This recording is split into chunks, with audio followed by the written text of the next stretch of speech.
It is Thursday, 48 hours away from Baylor and Oklahoma in Norman. Welcome to a crossover edition of Locked On Baylor and Locked On Sooners.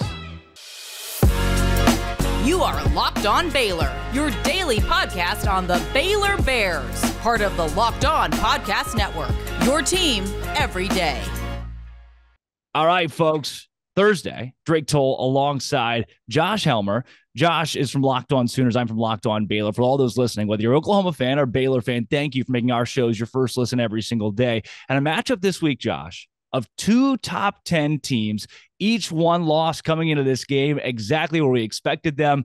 And that's the intro I thought I'd be giving this time 3 months ago, but it's completely different. The top two squads in the Big 12, and everything has flipped, but each team's on a positive trajectory. Does it feel like Oklahoma, in their last two games specifically, has turned a new leaf?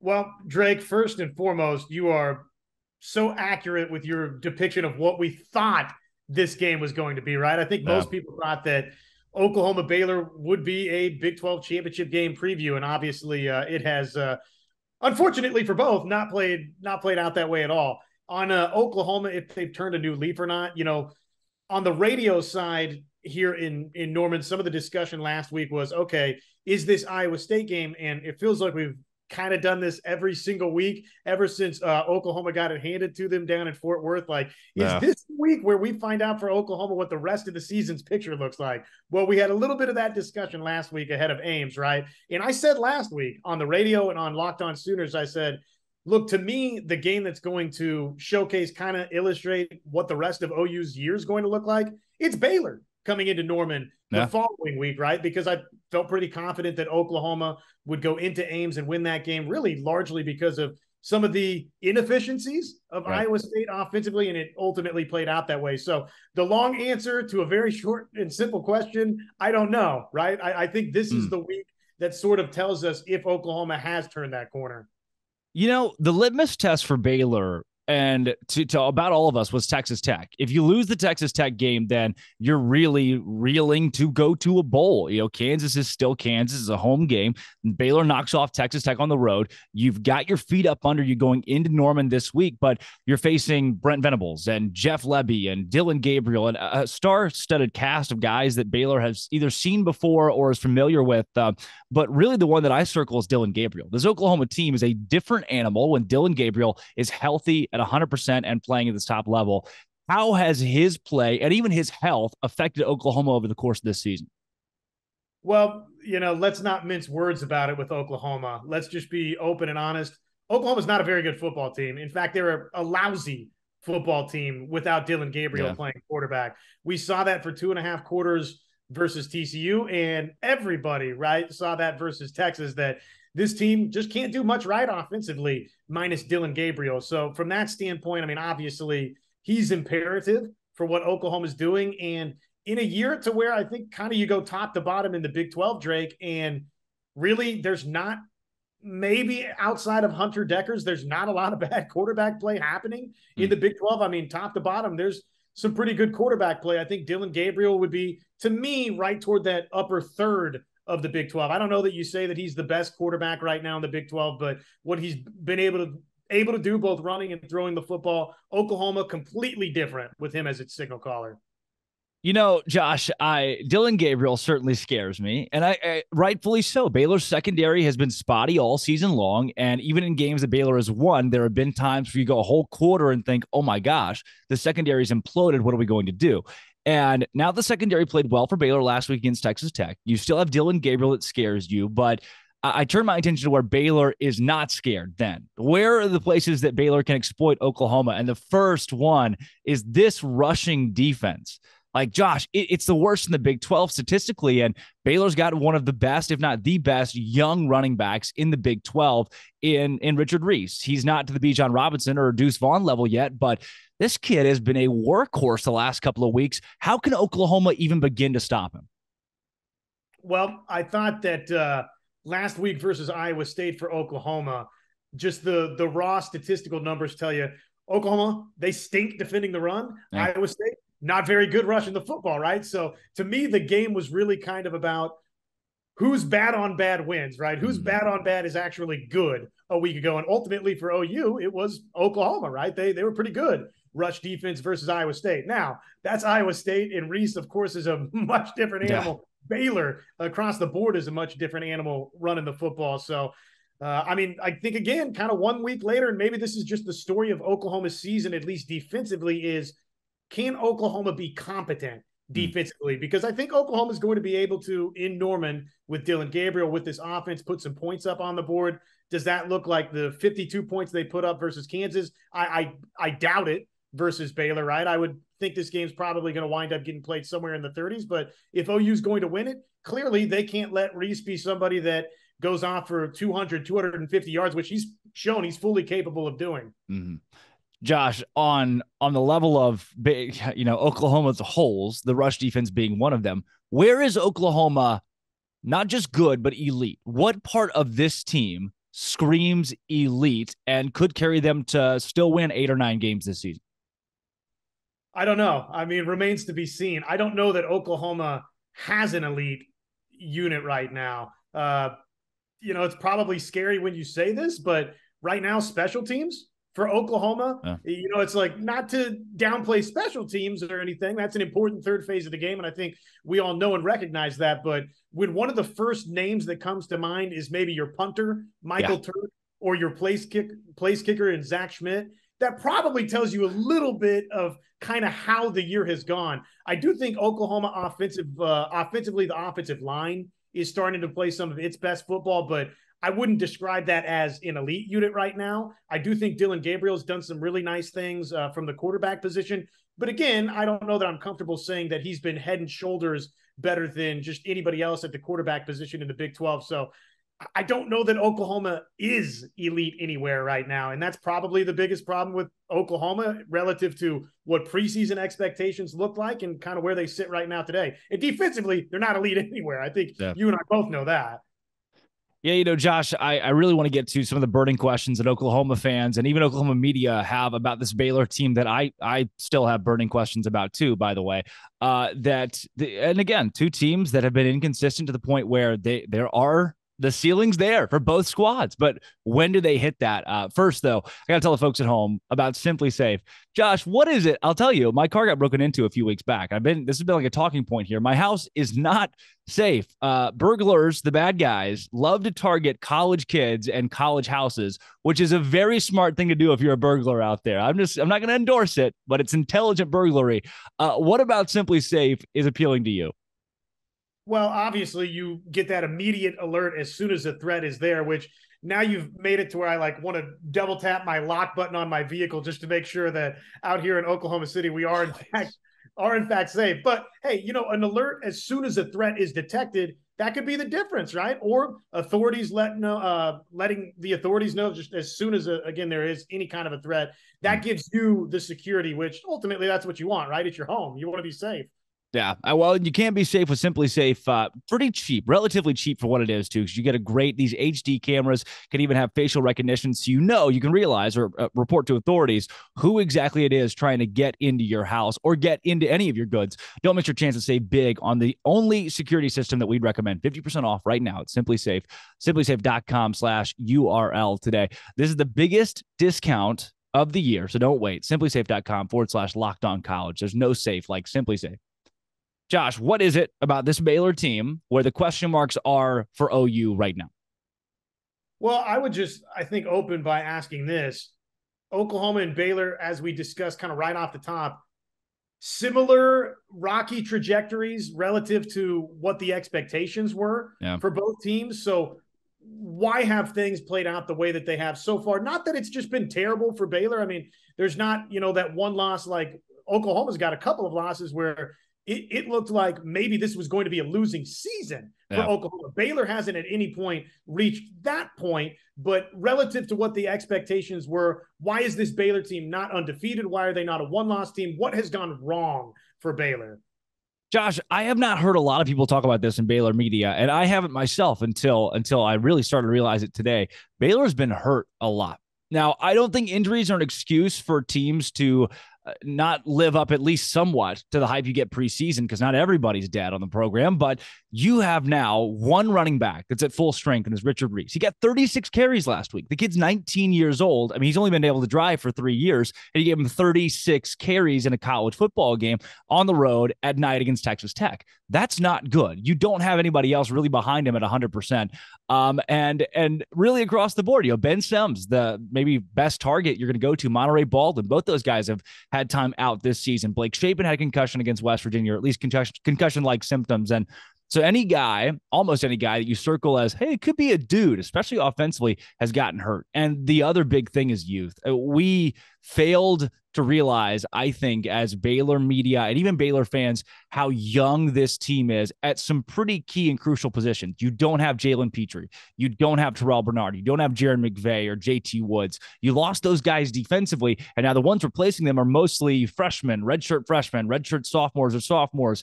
And those guys have had a very long period of time where they have to learn how to become elite. When you have a true freshman or a redshirt freshman or a young guy even covering Xavier Hutchinson, like, what? How do you ask that kid to go from barely playing last season to being the next guy to stop the best wide receiver in the Big 12? Things don't usually go very well. And Baylor even won that game. So they've taken slow but sure strides of bringing that youth, throwing them into the fire, and trying to get those guys ready for games like Oklahoma or down the stretch, TCU, Kansas State, and Texas. But the youth of this team is something we should have recognized much more early on and tempered expectations. And then even more, Blake Shapen being another example, who only started 9 games of college football, and the other of those being injuries. These guys have been banged up, and they're just now getting to where they're kind of healthy at some positions, which is not a good sign even still. Yeah, well, you kind of rolled me into a couple of my next several questions here. Shapen, you talked about Shapen briefly, but what has the quarterback play looked like for Baylor? What can you tell us? Because I this offseason and really kind of parts of last year was saying, Blake Shapen in some of the spot duty, and then throughout just the offseason discussion, I really thought Blake Shapen, somebody that maybe could wind up as the Big 12 player of the year offensively. It hadn't quite been that, but I don't think it's been just totally awful either. So where are you at with Blake Shapen and the quarterback play that Baylor's gotten?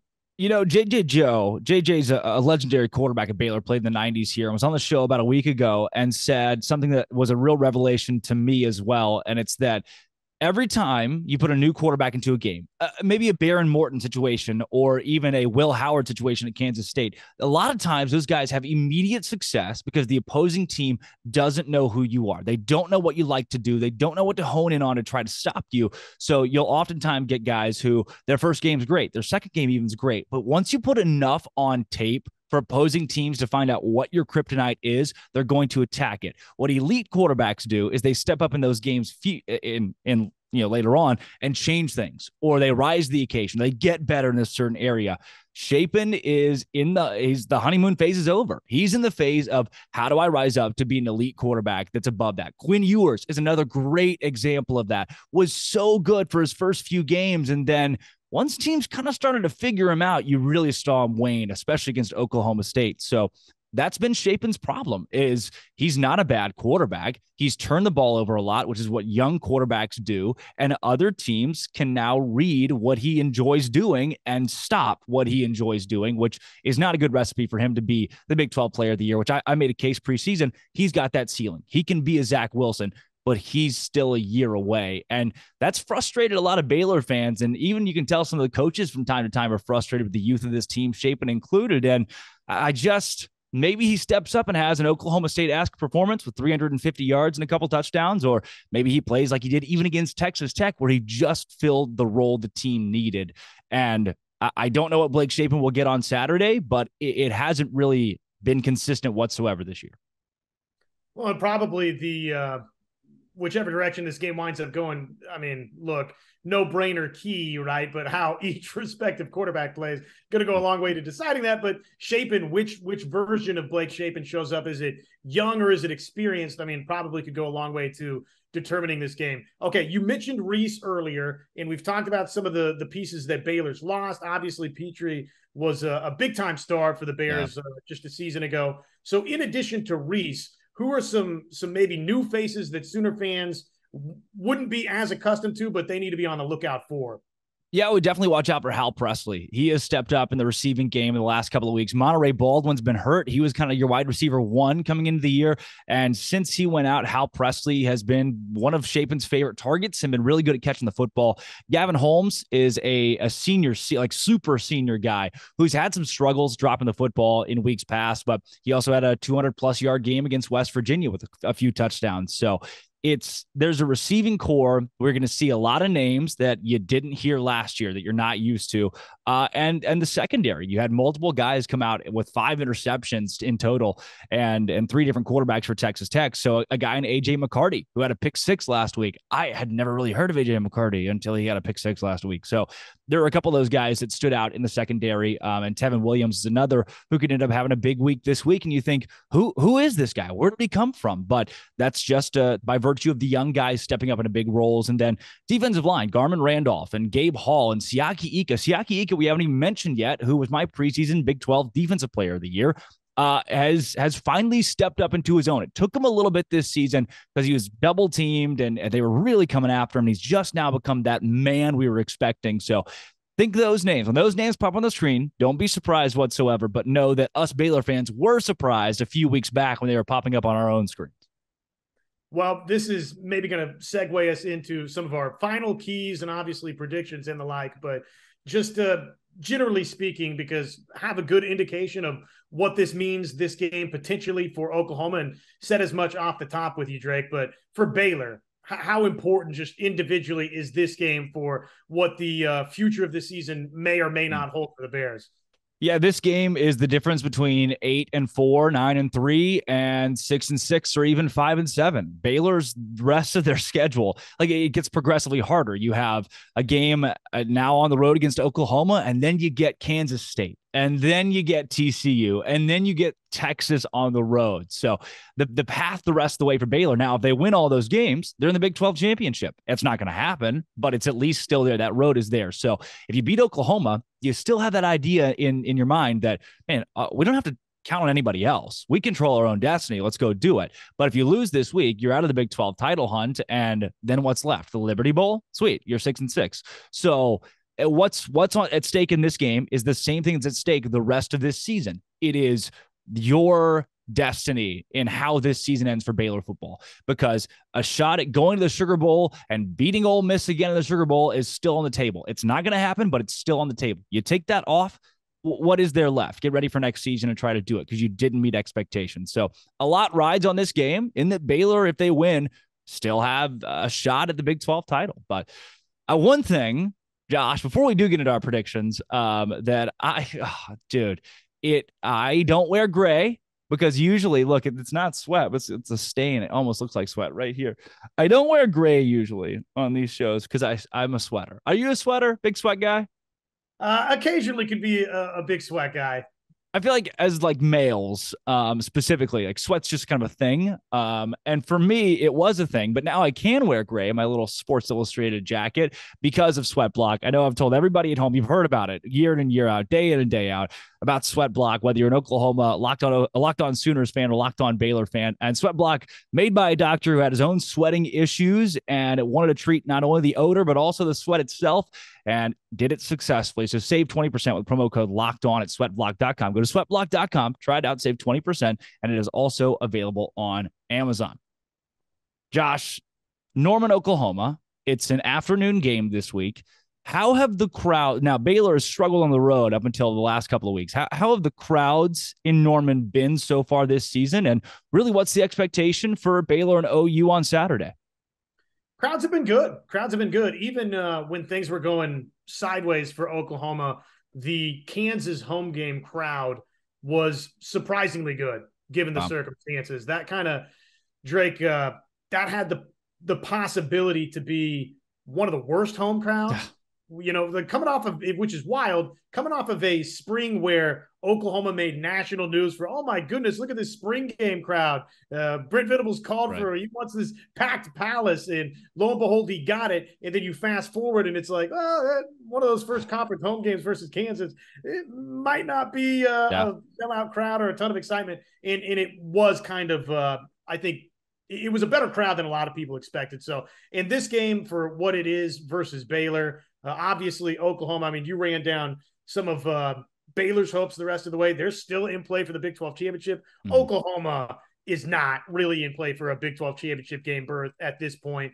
I mean, mathematically, is it possible? Sure, it's still possible, but there's so many things that would have to happen in addition to Oklahoma winning out. So this is really about continuing to just lay the foundation for what the future looks like for Brent Venables. And it's important in that because this would be for Oklahoma easily the best team that they would have beaten so far this season in the Baylor Bears. So to me, in terms of keys, I think, looking at some of the numbers, obviously the rush defense element, we talked about that for OU and for Baylor, the rushing offense element. I think Reese sets up to potentially have a huge day. You would think, right, on paper, if I'm a Baylor fan, I'm saying, man, he might go for 250, 300 in this game. He might be setting some Baylor rushing records in this game versus this Oklahoma defense. So that's, of course, huge. And then I just think for OU, man, OU has not been good rushing the passer since the beginning of this season. And it looked like they were going to be great, right? I mean, they've been replacing Nick Bonito. They've been replacing Perrion Winfrey, and they've been replacing Isaiah Thomas. And you thought Reggie Grimes and Ethan Downs and Jalen Redmond and these guys thought that trio was going to be really, really good. And early, first 3 weeks, kind of looked like it was. It hasn't been since. Baylor's, I want to say, right kind of middle of the pack nationally in sacks allowed. So it's not terrible for Baylor in that regard, but it's not great either in terms of the pass protection department. So I'm really looking just like individual key. If you ask me for one way that maybe Oklahoma defensively in a game where I don't expect Oklahoma to be regularly getting a bunch of stops, maybe one strip sack fumble could be something that could be the difference for OU in this game. Yeah, I don't know how many strip sack fumbles are going to happen because I don't know how often Baylor's going to throw the ball. They don't want to. Jeff Grimes and Dave Aranda, and it's something Robbie Triano said on the show earlier this week. This was an offense that behind Blake Shapen preseason, they're going to air it out. They're going to take more chances. And now they are right back to where they were last year, ground and pound. Run the football, Richard Reese. Run it with Quaylon Jones, who's not 100%. And if Quaylon Jones is out of the game, I don't know, find a linebacker, give him the ball. Put the backup quarterback Kyron Drones in there. Give somebody the ball and let them run. So Baylor will carry the ball over 50 times in this game. And if Baylor can total as a team over 250 rushing yards, they win this game. The reason why that's the case is because when Baylor does so, they've had such great success holding on to the football. 40 minutes of time of possession, 2 straight weeks against Kansas and Texas Tech. That was the recipe to win. It's the Winfield Scott Anaconda plan. Winfield Scott drew up how the North was going to beat the South in the Civil War, called it the Anaconda plan. We're going to choke out the South by holding on to the football. And by God, Dave Aranda wants to hold on to the football. So it's going to be long. It's going to be methodical. It is the most aesthetically pleasing offense in the Big 12 right now. Baylor's is, because when they run the ball for 4 yards every play. It's kind of boring, but it's worked. So if Baylor can rush for over 250, whether that's via Reese or Jones or Shapen or whoever, that's the big key to win. And then defensively for the Bears, can you stop Dillon Gabriel? Can you pick him off once or twice? This defense needs to force at least 2 turnovers if Baylor squarely wants to win. I truly believe that, especially with the way the offense holds the ball. The recipe to win when you're doing that is to turn the opposing team over. So that's the goal this week for the Bears and really the keys for me. Josh, before we get into predictions, do you have anything else? No, I mean, I think you hit on a lot of them there, and that's, interesting. And if I'm Baylor, I probably would take that approach, right? I probably wouldn't, especially against OU, given just what the raw numbers look like. Until OU proves that they can stop me running the football, I'm going to be as boring as I possibly can be. I'm going to run the football a lot. Yeah, you're going to see Baylor go for it a lot on 4th down too. If you're not ready for that, get ready for that. Texas Tech and Baylor, number 1 and number 2 teams in the country at 4th down conversions. And Dave Aranda will get the ball to the 50 on 3rd and 5. He'll run it for 3 yards, and then he will go for it because that's what Dave Aranda does. Sometimes to do it at his own 35. It doesn't make sense, but Dave will do it. And so for me this week, when I'm predicting this game, I had Baylor losing to Texas Tech. I think my score prediction was 38-24. And in this game, I am going to go with Baylor to win it. And I'm going to go 31-21. The reason being, now I know that's big. 10 points is big. The reason being, though, Baylor's rush attack has just been that consistent since they made the turn to let's not be flashy. Let's just do what got us there last year. And that has worked so well. So I think Baylor goes for the strangle technique, and Oklahoma makes it really interesting, especially late. But I say Baylor's up 28-21, get the ball and kick a field goal to win it inside of a minute and a half is the way that I see this one playing out. And call me a homer because of it, but I think it's where I'm going to land. No, hey, that's okay. I don't think it's crazy by any means to pick Baylor in this game. It's the definition of a coin flip game to me. I do expect there to be more points, though. I think that Dillon Gabriel and Oklahoma will have success offensively, and I don't expect a ton of resistance from Oklahoma defensively in this game. So with that in mind, I'm going to pick OU simply because it's at home, but I'm looking like 37-34. I think there's a ton of points both ways. And I think it's going to be an exciting game for fans. But, I mean, the definition of a coin toss game to me. How about John Williams, too, at OU? Right there with you. OU 34 and Baylor 30, his projection this week. So all of us have it as relatively close going into the fourth quarter. And I think that's the way it plays out. These are two evenly matched teams who are definitely trending upward, and that makes for a really exciting matchup. So, Josh, for all of us, all the Locked On Baylor listeners that are out there that want to find your content and more OU stuff just to figure this team out before Saturday, where can they go?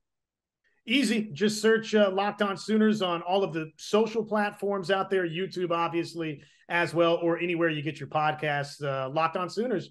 And Drake, same for you for the OU fans that want to catch a little more Baylor. Yeah, at Drake C. Toll on Twitter or at Locked On Baylor on Twitter. We're really active on that platform, and then YouTube as well. For Drake Toll and Josh Helmer, thanks everybody for making Locked On Baylor and Locked On Sooners your first listens every single day. This has been Locked On, crossover edition with Baylor and Sooners.